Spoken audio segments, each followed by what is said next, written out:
ในต้นเดือนที่ผ่านมาองค์การปกครองนครหลวงจันทร์ได้ร่วมกับกระทรวงโยธาธิการและขนส่งหารือการแก้ไขปัญหาน้ำประปาที่บ่เพียงพอตามความต้องการของสังคมในตัวเมืองและซานเมืองทั่วนครหลวงจันทร์ให้ได้รับการแก้ไขให้ประชาชนได้สมใส่อย่างทั่วถึงซึ่งในกล่องประชุมก็ได้มีการประกอบคำคิดคำเห็นเพื่อซอกหาวิธีทางแก้ไขให้ทันกับสภาพตัวจริงเพื่อเฮ็ดให้ห่างเสียงจมว่าของสังคมหมดไปและเฮ็ดให้ตัวเมืองนครหลวงจันทร์มีการพัฒนาโดยได้วางแผนแก้ไขจุดสุ่มระยะสั้นและระยะยาวในนี้แผนเวียกจุดสุ่มระยะสั้นมีคือ 1. สู่ศูนย์รักษากำลังการผลิตให้ผู้ผลิตสูงสุดเต็มอัตราบ่ให้ลด 374,000 เมตรก้อนต่อวัน 2. ปรับตุ่มน้ำเขตที่มีแห้งดันสูงเพื่อปรับน้ำตามระบบสายท่อเข้ามาสู่เขตที่น้ำประปาบ่เพียงพอในตัวเมือง 3. ยกสูงความอาจสามารถหน่วยงานซ่อมแปลงเพื่อซ่อมแปลงน้ำแตกน้ำหัวให้ซ่อมแปลงไว้ให้สำเร็จภายใน24 ชั่วโมงหลังจากได้รับแจ้งข้อมูล 4. ให้คนครัวและกำหนดการบริการน้ำประปาทางโหลดจากภาคส่วนเอกชน 5. ประสานสมทบกับรัฐวิสาหกิจไฟฟ้านครหลวงจันทร์รับประกันการสนองกระแสไฟฟ้าให้มีแห้งดันปกติและบ่ให้ตกบ่ให้ขาด 6. เร่งขยายก่อสร้างโรงงานผลิตน้ำ2 จุดอยู่บ้านธาตุข่าวเมืองศรีสัตนากำลังการผลิตรวม 20,000 เมตรก้อนต่อวันปัจจุบันสำเร็จแล้ว95ส่วนห้อยและโรงงานผลิตน้ำประปาด่านสร้างกำลังการผลิต 20,000 เมตรก้อนต่อวันปัจจุบันกำลังก่อสร้างแผนการจะสำเร็จในท้ายปี 2026 7. เร่งก่อสร้างขยายระบบท่อน้ำประปาเพื่อส่งน้ำจากโรงงานผลิตน้ำประปาบ้านยาผาเมืองสีโคตะบองหาเขตห้วยหงส์หนองทาและโรงงานผลิตน้ำประปาธาตุข่าวเมืองศรีสัตนาหาเขตเวียงจันทน์เซ็นเตอร์ดงปลานส่วนแผนเวียกจุดสุ่มระยะยาวแม่นเวียกขยายกำลังการผลิตโรงงานน้ำประปาในนี้โครงการที่กำลังก่อสร้างในปัจจุบันมีทั้งหมด3แห่งคือโรงงานจีไนโมเงินกู้ยืมดอกเบี้ยต่ำของรัฐบาลญี่ปุ่นโรงงานน้ำประปาบ้านธาตุขาวข้างโรงแรมแลนด์มาร์ครูปแบบ BOT โรงงานบ้านด่านสร้างรูปแบบ BOO ท่านผู้อำนวยการรัฐวิสาหกิจน้ำประปานครหลวงจันทร์ได้รายงานให้ฮู้ว่าปัจจุบันทั่วนครหลวงจันทร์มีโรงงานผลิตน้ำประปาจำนวน8แห่งสามารถผลิตน้ำประปาสนองได้ 374,000 เมตรก้อนต่อวันในนั้นมีโรงงานจีไนโมเกาเลียวดงมะคายดงบังท่าเดือแสนดินยาผาและโรงงานนาบงสำหรับความอาจสามารถผลิตน้ำตัวจริงในปัจจุบันแม่นอาจเพิ่มหรือลดกำลังการผลิตบวกลบ10ส่วนห้อยของกำลังการผลิตขึ้นกับสภาพแหล่งน้ำธรรมชาติและการสนองไฟฟ้าจากรัฐวิสาหกิจไฟฟ้าลาวนอกจากนี้ยังมีโรงงานผลิตน้ำประปาขนาดน้อยอยู่เมืองสังทองและเมืองปากเงิมซึ่งทั้ง2เมืองแม่นผลิตน้ำและให้บริการเฉพาะในเมืองของตนเนื่องจากระบบสายโทรของทั้ง2เมืองแม่นบ่ได้เชื่อมต่อกับระบบสายของโทรอีก7เมืองในนครหลวงจันทร์ในนี้โรงงานน้ำประปาสาขาเมืองสังทองมี6โรงงานกำลังการผลิต 2,610 เมตรก้อนต่อมื้อคือโรงงานโคกแห่โคกเพิงเพียลาดโรงงานแก้งหม้อสัมพนาบ้านใหญ่นาเจริญและโรงงานบ้านซอ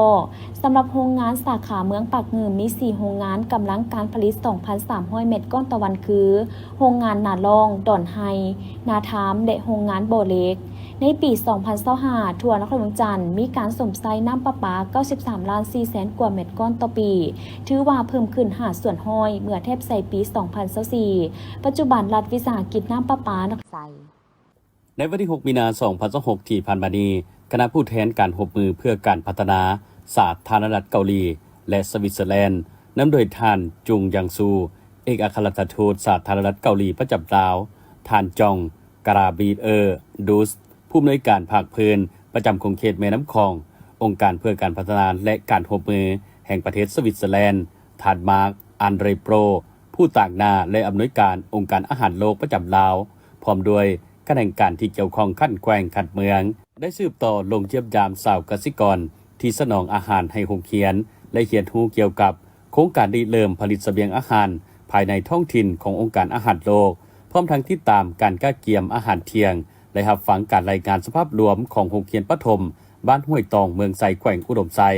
ที่สาธารณรัฐเกาหลีและสวิตเซอร์แลนด์ให้การสนับสนุนซึ่งจะตั้งปฏิบัติโดยองค์การอาหารโลกในโอกาสนี้ท่านสีจันทร์สันติสุขผู้อำนวยการโรงเรียนประถมสมบูรณ์ห้วยตองได้รายงานสภาพรวมเกี่ยวกับการปฏิบัติกิจกรรมอาหารเที่ยงว่าซึ่งแต่ก่อน บ่มีโครงการอาหารเที่ยงเห็นว่าโรงเรียนมีอัตราการเข้าเรียนอย่างต่ำโดยเฉพาะเด็กหญิงอัตราการปาระสูงและมีอัตราการขาดเรียนสูงแต่ภายหลังที่มีโครงการเข้ามาก็คือโรงเรียนประถมห้วยตองได้รับการสนับสนุนจากองค์การอาหารโลกแต่ปี 2008 ภายใต้รูปแบบอาหารฟางหรืออาหารเสริมจากนั้นได้หันเปลี่ยนมาเป็นอาหารเที่ยงในช่วงปี 2015 องค์การอาหารโลกเคยได้สนองอาหารประเภทข้าวสารปลากระป๋องถั่วเหลืองน้ำมันพืชจากนั้นมาในปี 2019 องค์การอาหารโลกได้มอบโอนให้กับรัฐบาลสืบต่อจะตั้งปฏิบัติซึ่งกระทรวงศึกษาธิการและกีฬาได้สนองเป็นเงินอัตราจำนวน 1,000 กีบต่อคนต่อคาบและปรับขึ้นมาเป็น 5,000 กีบต่อคนต่อคาบในสุขเฮียนนี้ภายหลังที่มอบโอนแล้วทางโครงการอาหารโลกได้ส่งเสริมกลุ่มชาวเกษตรกรซึ่งเขาเจ้าได้ประกอบส่วนผลผลิตใส่อาหารเที่ยงโรงเรียนเป็นประจำและทางชุมชนก็มีการประกอบส่วนเป็นพืชผักเครื่องปรุงเพื่อเฮ็ดให้กิจกรรมนี้มีความยืดยงปัจจุบันก็เห็นว่าน้องนักเรียนได้กินอาหารอิ่มในแต่ละมื้อเข้าเรียนเฮ็ดให้การเรียนรู้ได้ดีซึ่งดึงดูดนักเรียนให้มาโรงเรียนเป็นปกติลดผ่อนอัตราการขาดเรียนและอัตราการภาระที่สำคัญส่วนลดผ่อนภาระและรายจ่ายของพ่อแม่และพ่อแม่ก็สามารถเฮ็ดเวียกทำการผลิตได้หมดมือชุมชนมีความสามัคคีและเห็นถึงความสำคัญมีการประกอบส่วนทางแห่งงานและผลผลิตท้องถิ่นจากนั้นคณะผู้แทนยังได้สนทนาถึงปัญหาความสะดวกและสิ่งท้าทายในอนาคตรวมทั้งรับฟังการเผยแพร่จะตั้งปฏิบัติเวียกงานอาหารเที่ยงในต่อหน้าเนื่องจากว่าบ่มีการลงทุนใดจะสำคัญกว่าการลงทุนใส่การศึกษาจันทร์พร้อมด้วยภาคส่วนที่เกี่ยวข้องเข้าร่วมในพิธีทานคำพันธ์วันธนาหัวหน้าโครงการขนส่งแบบยืนยงในตัวเมืองนครเมืองจันทร์ได้กล่าวว่าระบบรถเมล์ด่วน BRT อยู่นครเมืองจันทร์ได้รับการออกแบบระดับสากลจุดประสงค์เพื่อยกระดับคุณภาพระบบขนส่งสาธารณะแนะใส่แก้ไขปัญหาการสัญจรแออัดอุบัติเหตุตามท้องถนนทั้งเป็นการส่งเสริมสภาพแวดล้อมตัวเมืองอยู่นครเมืองจันทร์เพื่อรับประกันการบริการเต็มรูปแบบในมม.นี้การนำนครเมืองจันทร์และกระทรวงโยธาธิการและขนส่งจึงเป็นเอกภาพสูงเปิดบริการแล่นทดลองรถเมล์ด่วน BRT แบบบ่เก็บเงินเป็นเวลา2เดือนนับแต่วันที่10 มีนาคม 2026หาวันที่9 พฤษภาคม 2026สำหรับเวลาการให้บริการวันจันทร์หาวันอาทิตย์เริ่มแต่เวลา 6:00 น. หาเวลา 22:00 น. ในชั่วโมงฮิบด่วนตอนเช้าเวลา 6:00 น. หา 9:00 น. ตอนแลงเวลา 16 โมงหา 18:00 น. ในนั้นความถี่ของเที่ยวโหลดจะหยุดหับส่งผู้โดยสารแต่ละสถานีแม่นระหว่าง 6-7 นาทีและในชั่วโมงปกติความถี่ของเที่ยวโหลดจะหยุดหับส่งผู้โดยสารอยู่แต่ละสถานีแม่น10-15 นาทีโดยผู้ให้บริการแม่นรัฐวิสาหกิจรถเมล์นครเมืองจันทร์และบริษัทเพชรอรุณขนส่งสินค้าโดยสารทางภายในและต่างประเทศจำกัดส่วนสายทางและจุดสถานีแม่นเริ่มจากสถานีดงโดกหน้ามหาวิทยาลัยแห่งชาติหาสถานีตลาดเซาแล่นเข้าออกตัวเมืองซึ่งจะผ่านทั้งหมด19 สถานีคือดงโดกหรือมหาวิทยาลัยแห่งชาติเฮือนผักซีเกมสร้างคู่สะพังเมิกทาง450 ปีธนาคารส่งเสริมกสิกรรมธนาคารพงศวรรณผักขาววิวมอโรงเรียน SOS หอพิพิธภัณฑ์ไก่สอนพรหมวิหารศูนย์ ICTC พลพะเนาพลเค็งหอพิพิธภัณฑ์ป้องกันความสงบพลสะอาดประตูไซธาตุฝุ่นตลาดเศร้าโดยจะแล่นเข้ามาและก่อแล่นเวียนกลับคืนเกี่ยวกับข้อห้ามและข้อยกเว้นการนำไส้เลนเฉพาะรถเมล์ BRT ในส่วนเวลารถเมล์ด่วน BRT ให้บริการห้ามผู้ขับขี่ยานพาหนะประเภทอื่นๆขับขี่เข้าในเลนเฉพาะของรถเมล์ด่วน BRT ผู้ที่ละเมิดจะถูกตักเตือนและปรับหมายตามระเบียบการข้อยกเว้นสำหรับยานพาหนะที่สามารถเข้าแล่นหรือนำไส้เลนเฉพาะรถเมล์ BRT ประกอบมีรถฉุกเฉินห้องหมอรถกู้ภัยรถดับเพลิงและรถขบวนทางราชการที่มีรถตำรวจจราจรนำทางและรถขบวนทางการอื่นๆที่ได้ถูกหับฮ้องอย่างเป็นทางการขององค์การปกครองนครเมืองจันทร์ ได้รับร้องเป็นแต่ละกรณีเฉพาะในระยะเวลาที่แน่นอนอนุญาตให้ผู้ขับขี่พาหนะประเภทอื่นที่จำเป็นนำใช้เลนรถ BRT ในช่วงเวลา 22:01 น. หา 5:59 น.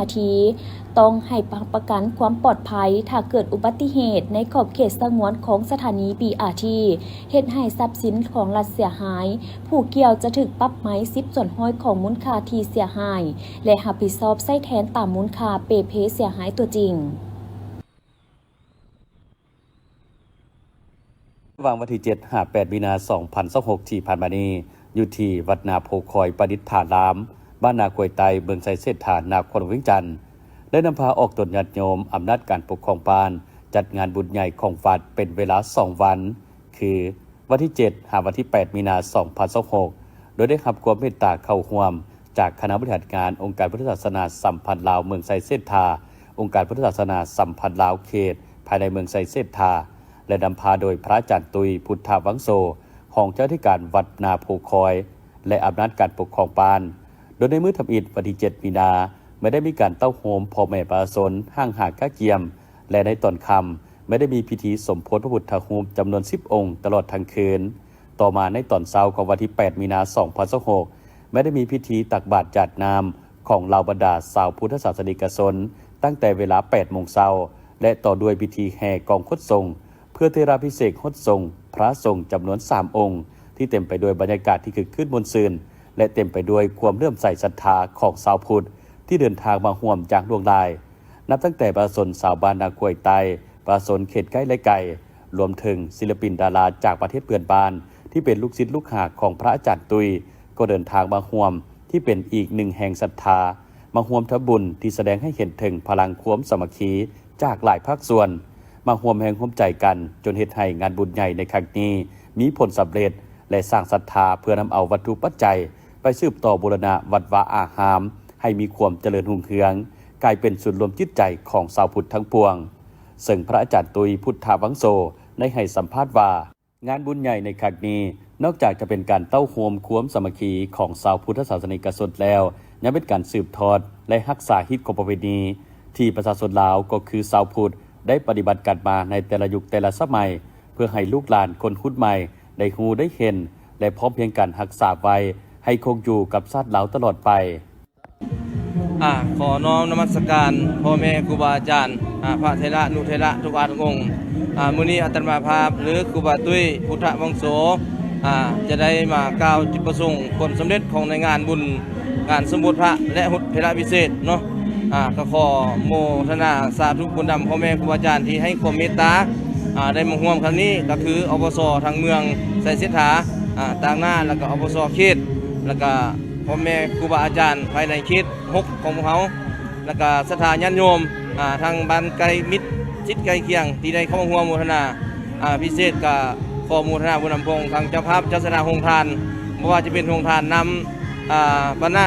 พวกมีเฟอร์ไล่ล่ายาโฮงทานเนาะสำหรับ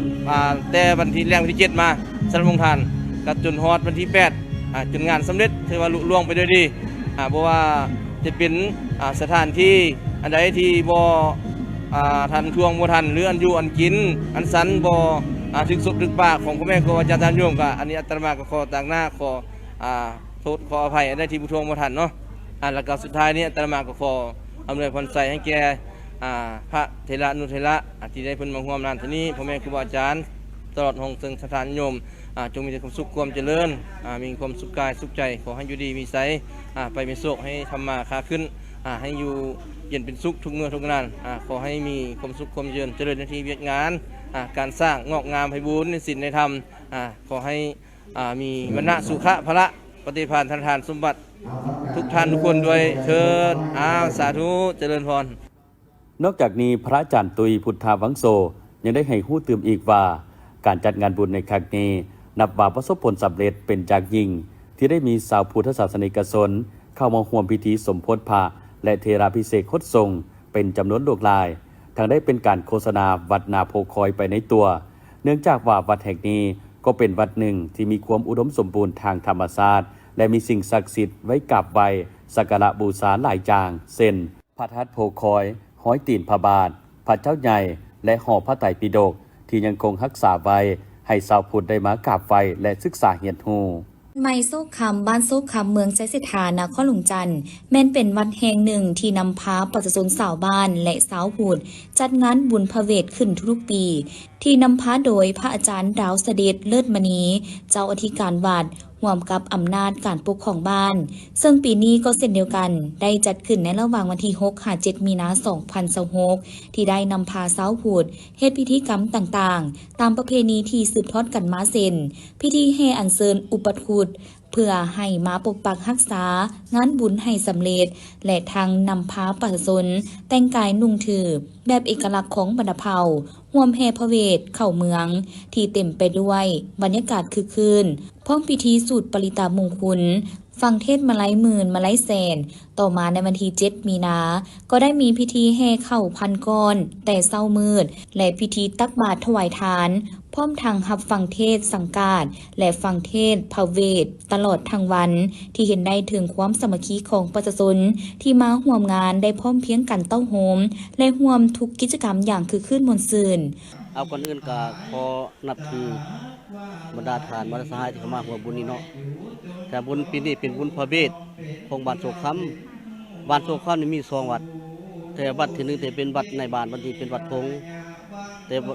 เกิดบุญเข้ามาก็ย้อนพ่อแม่ประชาชนและอำนาจการปกครองบ้านผู้ที่ว่าพร้อมเพียงนาที่ว่าสร้างบุญขึ้นมานะบุญนี้ที่มีอยู่หลายวัดคือมีอยู่ที่ว่านิมนต์หลายวัดที่มาสูตรมาเทศน์เนาะมีอยู่จำนวน5 วัด5 บ้านเบื้องบรรยากาศของการในบุญในมื้อนี้ที่ว่าก็มีความหมายความสำคัญเป็นบุญประเพณีของบ้านของเฮาแหละแล้วก็มีความสามัคคีทั้งร่วมสามัคคีที่ว่าหลายๆก็มีกระบวนการโพดพื้นที่ว่าหวนคืนอดีตที่ว่าคือเป็นสร้างเป็นมาว่าสิเป็นฤาษีนั่นที่ว่าพระเวทต่างๆที่มีครบเนาะและสุดท้ายนี้กับข้าพเจ้าขอใส่พรพ่อแม่ประชาชนและการนำผักรัดที่ว่าสุขอยู่และอุปสู้อยู่นู่นถือว่าประชาชนอยู่บ้านของเฮานี่มีความที่ว่านับถือหิของประเพณีและก็มีความสามัคคีและก็ถือบุญหิของประเพณีถือเป็นอันสำคัญของบ้านเฮากับบ่ปะละและก็พากันร่วมจิตร่วมใจสร้างขึ้นแต่การตกแต่งวัดนี้ก็มีพ่อแม่ประชาชนและ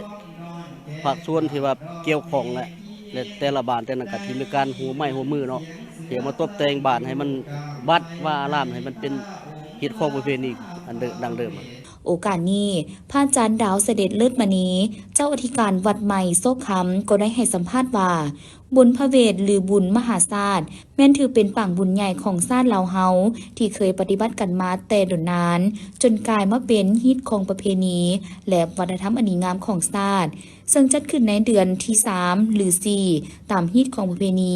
ฮิต12ของ14มีเรื่องราวหรือประวัติความเป็นมาตามความเชื่อเกี่ยวกับการสร้างบารมีของพระพุทธเจ้า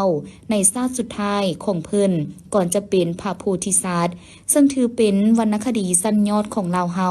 เป็นปริศนาธรรมที่สั่งสอนสังคมให้ฮู้ถึงบาปบุญคุณโทษจำแนกได้อันผิดอันถูกสอนสังคมให้ฮู้จักการเสียสละแบ่งปันการเสริมสร้างความสามัคคีฮักแพงเป็นอันหนึ่งอันเดียวกันช่วยเหลือซึ่งกันและกันเพื่อพร้อมกันสร้างสาพัฒนาประเทศชาติและพุทธศาสนาให้รุ่งเรืองไปพร้อมๆกันซึ่งกิจกรรมหลักๆได้แก่การเชิญพระอุปคุตการแห่พระเวทเข้าเมืองแห่เข้าพันก้อนการฟังเทศนาเรื่องพระเวทภายในงานยังมีการขบงานและแสดงศิลปะวรรณคดีบุญพระเวทเป็นบุญปางหนึ่งในฮีต12ของเฮาโดยเฉพาะบุญพระเวทนั้นจะเน้นการเทศ13กันเพื่อสาธยายเรื่องเล่าของพระเวสสันดรที่บำเพ็ญบุญกุศลโดยเฉพาะการให้ทานพระเวสสันดรบ่งบอกบทบาทความสำคัญในสังคมลาวโดยเฉพาะผู้เป็นพระเวสสันดรก็ดีผู้เป็นนางมาที่ก็ดีและพญาศรีสนไส้นางพุทธดีก็ดีบ่ตลอดฮอดลูกหลานญาติพี่น้องของเพิ่นและบริวารของเพิ่นนั้นบ่งบอกการพัฒนาทางประเทศชาติบ้านเมืองโดยเฉพาะการพัฒนาทางด้านสังคมนั้นต้องอาศัยผู้ที่มีคุณธรรม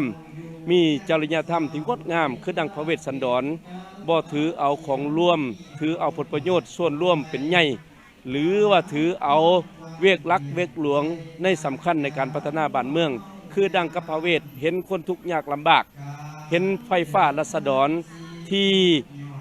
ดำเนินชีวิตขัดสนนั้นพระเวสสันดรจะมีแนวทางปฏิบัติคือการให้ทานบริจาคช่วยเหลือสังคมเหล่านั้นให้คนอื่นถึงความสุขความเจริญและสำคัญที่สุดพระเวสสันดรต้องมีคุณธรรมหรือว่ามีศีล5เป็นปกติโดยเฉพาะเพิ่นออกเดินดงเดินป่าไปบำเพ็ญบุญกุศลนั้นรักษาศีล5ศีล8บ่ฆ่าสัตว์ตัดชีวิตหรือว่าบ่ทำลายอาฆาตบาดหมางซึ่งกันและกันและสำคัญที่สุดการเป็นมนุษย์ในโลกนี้เขาต้องรู้จักอภัยช่วยเหลือซึ่งกันและกันโดยเฉพาะการอภัยทานนี้บ่มีการเสียวัตถุเข้าของบ่มีการเสียวัตถุเงินคำต่างๆดังนั้นพระสงฆ์สามเณรจึงเอาใบล้านหรือว่าเอาคาถาพระเวทประเทศพันพระคาถาเพื่อให้ออกตนโยมได้รับรู้และรับทราบนอกจากนั้นการเฮ็ดบุญพระเวทยังสำคัญว่าการแต่งยีดข้องประเพณีการประดับประดาตกแต่งยอกนั้นเป็นบทบาทสำคัญการอนุรักษ์รักษาประเพณีวัฒนธรรมของเราเขาจะเห็นนำกันว่าบุญพระเวทนั้นจะเห็นตาพร่ามการแห่นางมาที่การแห่พระเวทเข้าเมืองนั้นการนุ่งถือประเพณีวัฒนธรรมลาวนั้นเป็นอนุรักษ์วัฒนธรรมลาวไปในตัวดังนั้นอาตมาในนามคณะสงฆ์ก็ขอโมทนาส่วนบุญกุศลบุญพระเวทวัดไม้โศกค่ำจัดขึ้นทุกๆปีในปีนี้เฮาก็ได้กำหนดวันเวลาและได้นิมนต์ครูบาอาจารย์มาสัทยายสูตรหรือว่าเทศแล่เป็นกันไปถึง13กันโดยเฉพาะกันตั้งแต่ทศพรหิมพานต์ธนขันธ์วรรณพระเวทถึงกันนครตอนท้ายอาตมาขอน้อมเอาสิ่งศักดิ์สิทธิ์ทั้งหลายมนต์คาถาพันจงบดลบดาลประทานพรให้แก่ออกตัวโยมพุทธศาสนิกชนทั้งหลายตลอดฮอดการนำผักลัดผู้นำผักลัดก็ดีพนักงานทหารตำรวจก็ดีขอให้มีความสุขกายสบายใจพระสัจจะเคาะเข็นไว้ในตะละตังปวงขอให้โชคให้ไส้ขอให้คำให้คูณขอให้อยู่ดีมีแห้งอายุมันขวัญยืนมันยืนทุกท่านทุกคนด้วยเถิด บริษัทห่วมทุนสัมพันธ์ไซไมนิ่งจำกัดพร้อมด้วยคณะแพทย์เสี่ยวสารจากประเทศมาเลเซียร่วมกับห้องการสาธารณสุขเมืองคำแขวงเส้นขวงได้ลงกวดสุขภาพกวดพยาธิและปินปัวโดยบ่เสียค่าให้แก่ประชาชนเขตชุมชนสัมพันธ์ไซที่โรงเรียนประถมสมบูรณ์สัมพันธ์ไซในระหว่างวันที่7-8 มีนาคม 2026 ที่ผ่านมาภายใต้การเข้าร่วมเป็นประธานของท่านนางสมพันธ์วีระวงศาประธานแนวล้าวสังสาดเมืองคำมีทานหู้หงประธานบริษัทห่วมทุนสัมพันธ์ไซไมนิ่งจำกัดดร.เพชรสมรไซปัฏฐาห้องอำนวยการห้องหมอเมืองคำดร.เอิงต่างหน้าทีมงานคณะแพทย์เสี่ยวซานประเทศมาเลเซียมีทีมงานแผนกสาธารณสุขแขวงเสียงขวางทีมงานห้องการสาธารณสุขเมืองทีมงานคณะแพทย์เสี่ยวซานประเทศมาเลเซียพร้อมด้วยภาคส่วนเกี่ยวข้องและประชาชนเขตชุมชนสัมพันธ์ไซเข้าร่วมในพิธีดร.เพชรสมรไซปัฏฐาได้รายงานการจัดตั้งปฏิบัติในระยะ2 วันที่ผ่านมาในนั้นท่านยังได้ยกให้เห็นสภาพรวมของการจัดตั้งปฏิบัติเป็นต้นแมนการกวดพยาธิปิ่นปัวทั่วไปและพยาธิหญิงเห็นว่าได้มีประชาชนเข้ามารับใช้บริการ470 คนหญิง298 คนภายใต้การสนับสนุนช่วยเหลือล่าจากบริษัทห่วมทุนสัมพันธ์ไซไมนิ่งจำกัดรวมเป็นมูลค่าทั้งหมด1 ตื้อกว่าล้านกีบทั้งนี้ก็เพื่อเป็นการสุขยูช่วยเหลือประชาชนภายในเขตชุมชนสัมพันธ์ไซผู้ที่มีโอกาสน้อยในเขตห่างไกลศอกหลีกหรือผู้สูงอายุให้สามารถเข้าถึงการบริการสุขศึกษาการปิ้นปัวพยาธิการป้องกันติดตามและรักษาดูแลสุขภาพให้แข็งแรงเพื่อลดความความเสี่ยงจากโรคภัยไข้เจ็บพร้อมเดียวกันนั้นการนำเมืองคำก็ยังได้มอบใบย่องยอให้แก่ทีมงานคณะแพทย์เสี่ยวซานประเทศมาเลเซียตื่มอีกในตอนท้ายพิธีทานนางสมพันธ์วิลาวงศายังได้โอ้ลมมีคำเห็นก่อนอื่นหมดทานยังได้แสดงความย่องยอสมเสยผลงานในระยะ2 วันที่ผ่านมาพร้อมทางกล่าวคำขอบใจมายังทีมงานคณะแพทย์เสี่ยวซานจากประเทศมาเลเซียที่ได้ทุ่มเทเหื่อแหงอุปกรณ์การแพทย์เข้าในการเบิ่งเยงอุ้มสูยู่หมุนประชาชนในครั้งนี้และหวังว่าทางทีมงานจะให้การสืบต่อช่วยเหลือเมืองคำในครั้งต่อๆไปในท้ายทิศผ่านมาองค์การปกครองบ้านเฒ่าแก่แนวโฮมตลอดฮอดประชาชนบรรดาเผ่าภายในบ้านห้วยซ่านเมืองแขวงบ่อแก้วได้จัดพิธีบาสีสู่ควันให้แก่การน้ำของเมืองซึ่งน้ำโดยทานศรีวิไลศรีแสนดีเลขาพรรคเมืองมีบรรณาธิการการน้ำของเมืองหัวหน้าห้องการ ห้องการพนักงานทหารตำรวจเลขาคณะพรรคฮักทานองค์การปกครองบ้านองค์การจัดตั้งบ้านตลอดฮอดพ่อแม่ประชาชนบรรดาเผ่าเข้าร่วมอย่างเป็นขบวนการฝึกฟื้นบ้านห้วยซานเป็นบ้านหนึ่งที่ขึ้นกับกลุ่มพัฒนาผาดำเมืองเป็นส้นเผาและหูฟูหรือมูเสือขาวซึ่งในแต่ละปีภายหลังที่ลิ้นบุญกินเจียงแล้วหรือบุญประเพณีปีใหม่ของเผ่าตนแล้วองค์การปกครองบ้านพร้อมด้วยเฒ่าแก่แนวโฮมและประชาชนภายในบ้านแม้นจะได้มาตั้งโฮมกันอยู่ที่ศาลาของบ้านหรือใจกลางบ้านเพื่อจัดพิธีบาสีสู่ขวัญให้แก่กันน้ำของบ้านของเมืองและเพื่ออวยพรไซให้พรเจ้าบ้านเจ้าเมืองให้ปกปักรักษาคุ้มครองและเป็นสิริมงคลแก่บ้านและประชาชนตามความเชื่อถือของเผ่าภายหลังที่ลิ้นบุญปีใหม่ของตนและก่อนที่จะลงมือทำการผลิตตามฤดูกาลใหม่โดยเฉพาะแม่นการปลูกการเลี้ยงขอให้ฟ้าฝนตกถึกตามฤดูกาลเพื่อให้พืชผลงอกงามได้รับมากรับผลดีและสัตว์เลี้ยงประเภทต่างๆเกิดแม่แผ่ลูก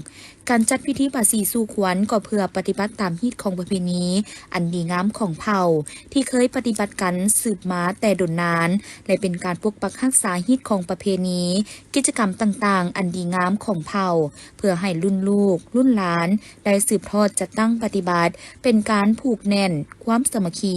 ระหว่างการนำของเมืองและประชาชนบรรดาเผ่าภายในบ้านให้มีบรรยากาศคึกคืนม่วนซื่น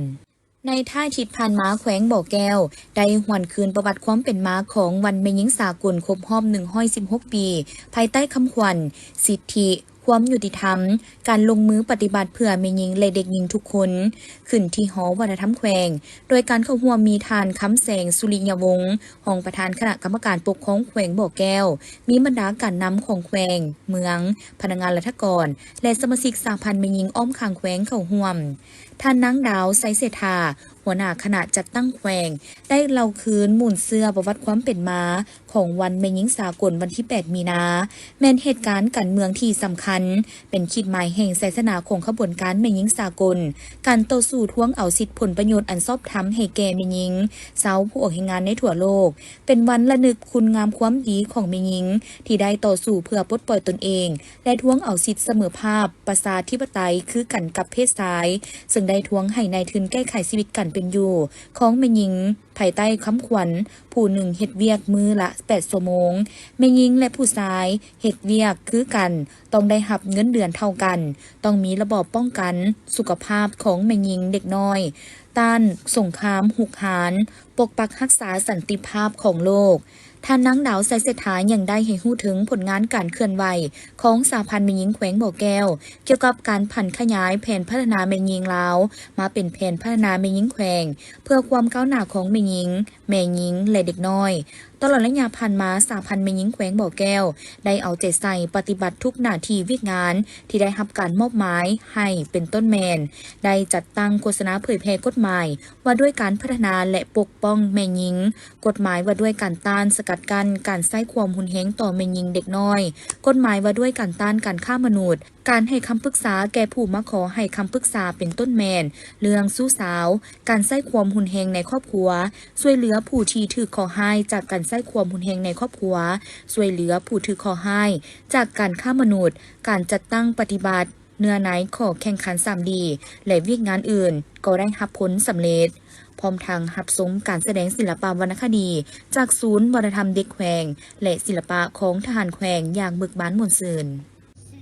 พิธีจัดขึ้นในวันที่ 10 มีนาคม 2026 ที่ศูนย์การค้าลาวไอเต็กนครเมืองจันทร์โดยการเข้าร่วมของทานจันทบุญสุขอรุณรองรัฐมนตรีกระทรวงอุตสาหกรรมและการค้าท่านนางจันทจรวงศ์ไซรองประธานสภาการค้าและอุตสาหกรรมแห่งชาติลาวท่านนางมณีวรรณไข่ยวงศ์รองหัวหน้าห้องการกระทรวงโยธาธิการและขนส่งมีประธานบริษัทบรรดาหัวหน้ากรมห้องกรมตัวแทนจำหน่ายรถและแขกผู้มีเกียรติเข้าร่วม ท่านนางมณีวรวงไซหัวหน้ากลุ่มส่งเสริมจุลวิสาหกิจขนาดน้อยและกลางกล่าวว่างานในครั้งนี้จัดขึ้นเป็นครั้งที่2ภายใต้การร่วมมือระหว่างภาครัฐและเอกชนเพื่อเป็นเวทีแห่งการแก้ไขทางออกให้แก่สังคมในท่ามกลางสภาพการผันแปรของโลกและวิกฤตการราคาน้ำมันที่ส่งผลกระทบต่อต้นทุนในการขนส่งและการผลิตของภาคธุรกิจจุดประสงค์ของการจัดงานวางแสดงในครั้งนี้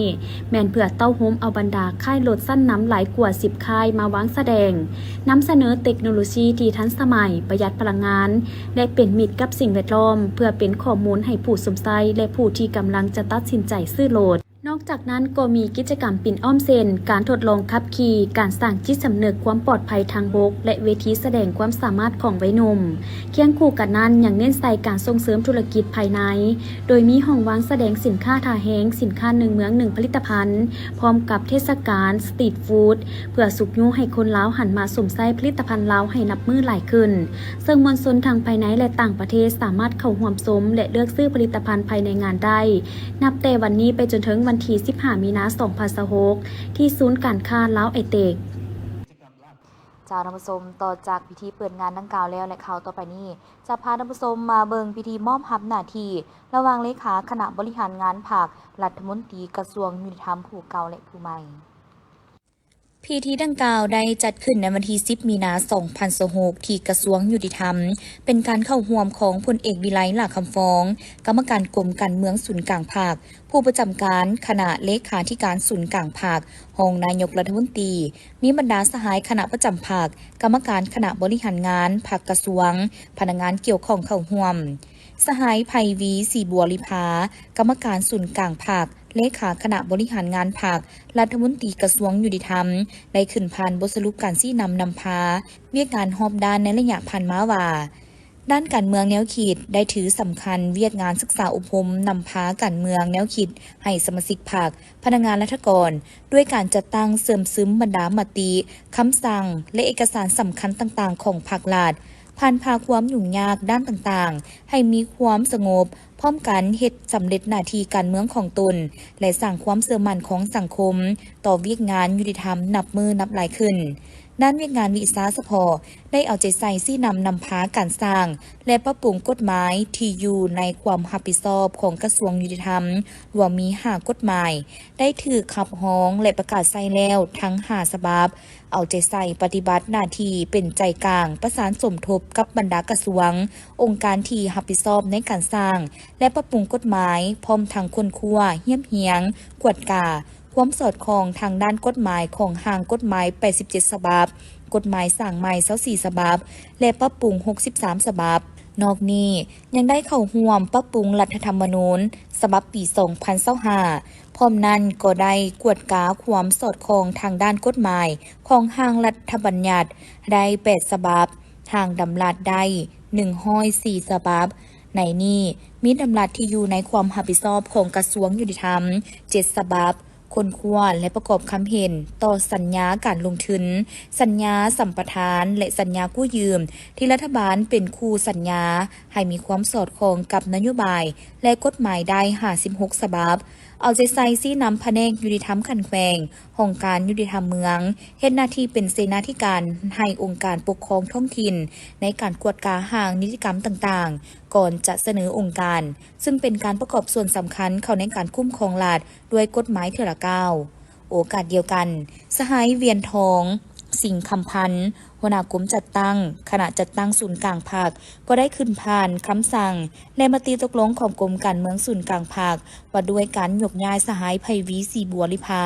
กรรมการศูนย์กลางภาคเลขาคณะบริหารงานภาครัฐมนตรีกระทรวงยุติธรรมไปรับหน้าที่ใหม่อยู่ศาลประชาชนสูงสุดและแต่งตั้งสหายคำพันธ์พรหมธาตุกรรมการกรมการเมืองศูนย์กลางภาคเป็นเลขาคณะบริหารงานภาครัฐมนตรีกระทรวงยุติธรรมผู้ใหม่ในพิธีได้เซ็นมอบรับหน้าที่ระหว่างสหายไพวีศรีบัวลิภา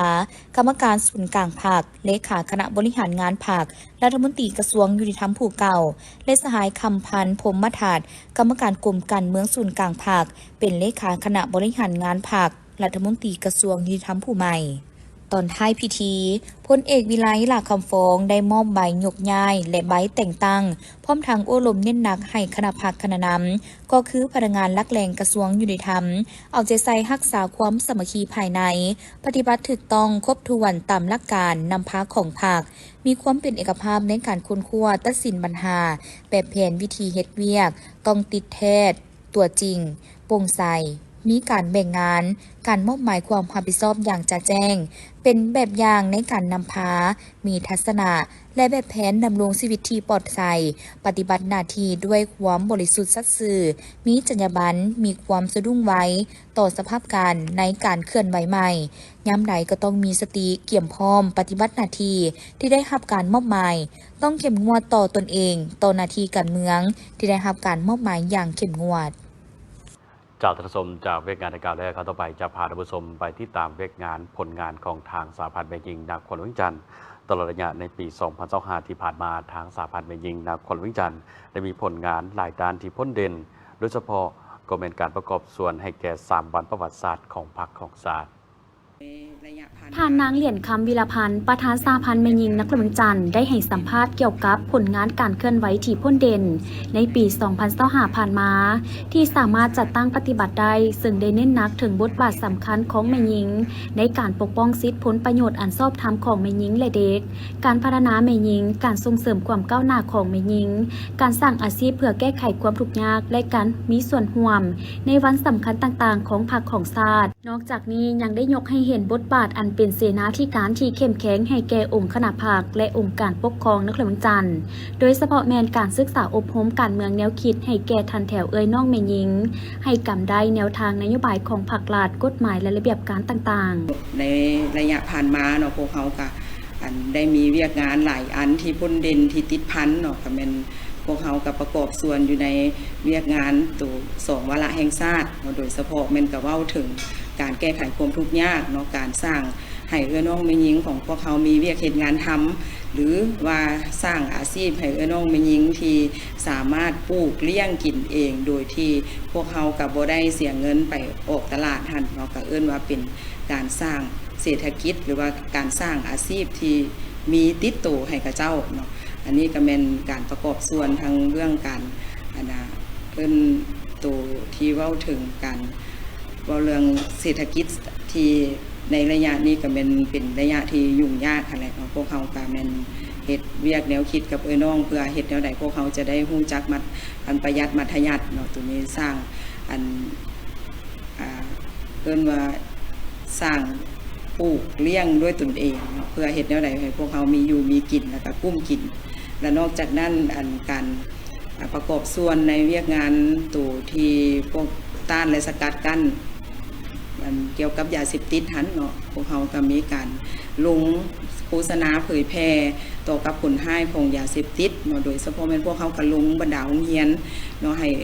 บรรดานักเรียนได้รับรู้เข้าใจเกี่ยวกับผลให้หันโดยพื้นฐานเนาะแล้วก็ลงหาซุ้มซนเนาะบรรดาบ้านเพื่อโฆษณาเผยแพร่ให้เป็นหูเป็นตาช่วยกันในการป้องกันและสกัดกั้นยาเสพติดโดยเฉพาะก็เป็นลูกๆหลานๆของพวกเขาและน้องแม่หญิงเนาะซึ่งว่าน้องแม่หญิงของพวกเขาก็ยังเป็นผู้หนึ่งที่เป็นผู้ที่ถูกซักจูงหรือว่าไปเฮ็ดในสิ่งที่ผิดเนาะโดยเฉพาะแม่นกับการเสพแล้วก็จนก้าวไปถึงการค้าขายยาเสพติดเนาะอันนี้เป็นพวกเขากับพยายามลงในจุดนี้เพื่อโฆษณาให้ฮู้แท้ๆว่าผลให้สิเป็นแนวใดเนาะจึงว่าอันนี้ก็เป็นอันนึงที่พวกเขาได้ประกอบส่วนก็คือบรรดาทานได้ฮู้นำกันอีกเนาะในปี 2025อันพ้นเด่นของน้องแม่หญิงของพวกเขาก็เป็นการประกอบส่วนใส่กับวันสำคัญของพรรคของชาติโดยเฉพาะก็เป็น3วันประวัติศาสตร์ที่เห็นประจักษ์ตาก็เป็นการประกอบส่วนเข้าอยู่ในขบวนการที่วันชาติที่2ธันวาคมพวกเขาก็เป็นนอกจากเฮ็ดเวียกปิ่นอมต่างๆแล้วก็เป็นประกอบส่วนเข้าอยู่ในก้อนกำลังสวนสนามเนาะซึ่งว่าพวกเขาก็เป็นมีจำนวนน้องแม่หญิงหลายที่สุดเนาะเข้าในก้อนดังกล่าวบ่ว่าสิเป็นก้อนกำลังสวนสนามก้อนกำลังศิลปะวรรณคดีต่างๆที่แสดงอยู่ในมือเฉลิมฉลองวันดังกล่าวหัน และอีกอันนึงเนาะในเหตุการณ์ที่พวกเขาก็ได้มีขบวนการในการจัดตั้งปฏิบัติงานกีฬามหกรรมเนาะที่เวียงจันทร์เกมในปี 2025 นั้นอันนั้นก็เป็นเหตุการณ์ที่สำคัญหลายที่น้องแม่หญิงของพวกเขาก็เป็นประกอบส่วนอย่างหลวงหลายโดยเฉพาะก็เป็นเว้าถึงเรื่องการจัดงานหั่นแหละเนาะพวกเขาก็เป็นส่วนหนึ่งที่รับผิดชอบอยู่ในหน่วยงานพิธีการรับต้อนแขกคนแล้วก็รับต้อนจัดสถานที่ต่างๆในการเปิดพิธีเปิดพิธีปิดทั้งรวมไปถึงพิธีซ่อมเปิดซ่อมปิดอะไรเนาะถือว่าพวกเขาก็ได้เป็นเข้าร่วมในกระบวนการดังกล่าวจนสำเร็จเนาะแล้วก็ยังมีบรรดาเวียกงานอื่นๆโดยเฉพาะก็เป็นการประกอบส่วนในของประชุมใหญ่ขององค์คณะภาคบ่เนาะเป็นก้อนกำลังอวยพรของประชุมใหญ่ของศูนย์กลางสหพันธ์แม่หญิงแล้วก็ก้าวไปจนไปฮอดของประชุมใหญ่ของพรรคครั้งที่12เนาะซึ่งว่าก็มีหน่วยของน้องบรรดาจำนวนน้องแม่หญิงที่เข้าประกอบส่วนในเวียกงานดังกล่าวท่านนางเหรียญคำวิรพันธ์ยังได้กล่าวตื่มว่าทั้งหมดนั้นคือผลสำเร็จอันพ้นเด่นของปี 2025 และเป็นเหตุการณ์การเมืองอันสำคัญที่สุดของน้องแม่หญิงในนครหลวงจันทร์ที่แสดงให้เห็นถึงความสามัคคีการประกอบส่วนการซุ้มทุกสติปัญญาและเหือแหงเข้าในการปฏิบัติเวียกงานต่างๆจนเฮ็ดให้มีผลสำเร็จตามคาดหมายปริญญาเอกไซพรบุญสูหัวหน้าแผนกอุตสาหกรรมและการค้าแขวงสยามบุรีพร้อมด้วยคณะรับผิดชอบที่เกี่ยวข้องได้ลงติดตามกวดการบริการจำหน่ายน้ำมันเสื้อไฟอยู่บรรดาปั๊มภายในเทศบาลเมืองสยามบุรีจำนวน 41 ปั๊มปริญญาเอกไซพรบุญสูได้ให้ฮู้ว่าการลงติดตามครั้งนี้แม่นเป็นการสุกยูการจัดตั้งปฏิบัติและเผยแพร่แจ้งการของห้องการกระทรวงอุตสาหกรรมและการค้าเลขที่0583ลงวันที่2มีนาคม2026และแจ้งการของแผนกอุตสาหกรรมและการค้าแขวงสยามบุรีเลขที่631ลงวันที่6มีนาคม2026ว่าด้วยการเพิ่มทวีติดตามกวดการสนองและการจำหน่ายน้ำมันเสื้อไฟในระยะที่มีความบ่สงบในภาคพื้นตะเว้นออกกลางโดยเฉพาะแมนบรรดาข้อห้ามและมาตรการต่างๆที่กำหนดไว้ในแจ้งการเพื่อให้บรรดาเมืองหัวหน่วยธุรกิจผู้ประกอบการจำหน่ายน้ำมันเสื้อไฟภายในแขวงหับฮู้เข้าใจและจัดตั้งปฏิบัติให้เข้มงวดทางนี้ก็เพื่อเป็นการสร้างความเสื่อมั่นให้ประชาชนและรับประกันให้ประชาชนได้ใช้น้ำมันเสื้อไฟที่มีคุณภาพการลงเคลื่อนไหวติดตามกวดการในครั้งนี้ยังเป็นการรับประกันในการคุ้มครองการนำเข้าการแจกจ่ายและการติดตามการบริการของหัวหน่วยธุรกิจที่จะใช้มาตรการขั้นเด็ดขาดกับผู้ที่สร้างความปั่นป่วนต่อเศรษฐกิจและสังคมในสภาพปัจจุบันคณะกรรมการปกครองเมืองมีบรรณาธิการคณะประจำพรรคเมืองกรรมการพรรคเมืองคณะรับผิดชอบแต่ละอนุกรรมการและคณะรับผิดชอบหน่วยป่อนบัตรแต่ละบ้านเข้าร่วมในโอกาสดังกล่าวแต่ละอนุกรรมการรับผิดชอบแต่ละหน้าเวียกก็ได้ขึ้นรายงานการจัดตั้งปฏิบัติเวียกงานของตนรับผิดชอบซึ่งยกให้เห็นผลสำเร็จของหน้าเวียกและจุดอ่อนบทเรียนถอดถอนได้เพื่อไปปรับปรุงแก้ไขในบ้านเลือกตั้งสมาชิกสภาแห่งชาติและสภาประชาชนแขวงใน5 ปีต่อหน้าให้สอดคล้องกับสภาพจุดพิเศษของเมืองมาฮอดตอนท้ายของกองประชุมท่านประธานยังได้แสดงความย่องเงาสมเสยมายังคณะรับผิดชอบทุกๆอนุกรรมการที่เอาใจใส่สุมถูกสติปัญญาเหื่อแหงประกอบส่วนเข้าในวิกงานบ้านเลือกตั้งในครั้งนี้มีผลสำเร็จไปตามแผนเป้าหมายจุดประสงค์ที่วางไว้รับประกันได้บรรลุสำเร็จตาม4ขั้นหมายใหญ่คือผู้มีสิทธิ์เลือกตั้งไปใช้สิทธิ์ครบถ้วนห้อยส่วนห้อยการใช้สิทธิ์มีความถูกต้องห้อยส่วนห้อยมีความสงบปลอดภัยโดยพื้นฐานห้อยส่วนห้อยและมีความโปร่งใสห้อยส่วนห้อย